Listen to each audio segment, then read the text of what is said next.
Colossal squid जगातील सर्वात दुर्मिळ आणि गूढ जीवांपैकी एक अखेर जिवंत अवस्थेत पहिल्यांदाच चित्रित झाला आहे. श्मिट ओशन इन्स्टिट्यूटच्या फाल्कर संशोधन जहाजावरून हे अद्भुत दृश्य टिपलं गेलं आहे. व्हिडिओमध्ये दिसतोय सुमारे 30 सेंटीमीटर लांबीचा अजून लहान पारदर्शक कोलोसल स्क्विड जो शांतपणे खोल समुद्रात पोहत आहे. त्याचे लांब अलगद हलणारे टेंटॅकल्स जणू सागराशीच संवाद साधतायत. Auckland University of Technology New Zealand येथील स्क्विड संशोधक डॉक्टर कॅट बोलस्टॅड म्हणतात, हा पहिलाच प्रसंग आहे जिथे आपण एका जिवंत लहान कोलोसल स्क्विडचं फुटेज पाहतो आहे.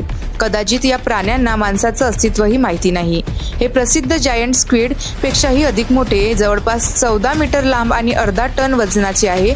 त्यांचे डोळे साक्षात फुटबॉलच्या आकाराचे म्हणजे 27 सेंटीमीटर इतके आहे. अंटार्क्टिकाच्या गूढ दक्षिण महासागरात आढळणारे हे स्क्विड वाढत्या वयानुसार खोल समुद्रात उतरतात. 500 मीटर, 2000 मीटर आणि त्याही पलीकडे. यावर्षी या विलक्षण जीवाची शास्त्रीय नोंद होऊन 100 वर्ष पूर्ण झाली आहे. 1924 साली एका स्पर्म व्हेलच्या पोटातून त्यांच्या भुजा सापडल्या होत्या. तेव्हापासूनच त्यांच्या अस्तित्वाचं कोड सुरू झालं.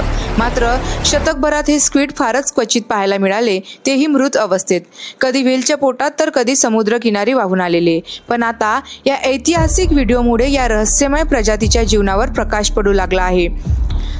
जगाच्या पाण्याखालच्या गुडात अजून किती रहस्य दडलेली असतील हे सांगता येणार नाही. पण एक मात्र नक्की, समुद्र अजूनही आपली अनेक उत्तरं उशिरा पण थक्क करून देणाऱ्या पद्धतीने देत आहे.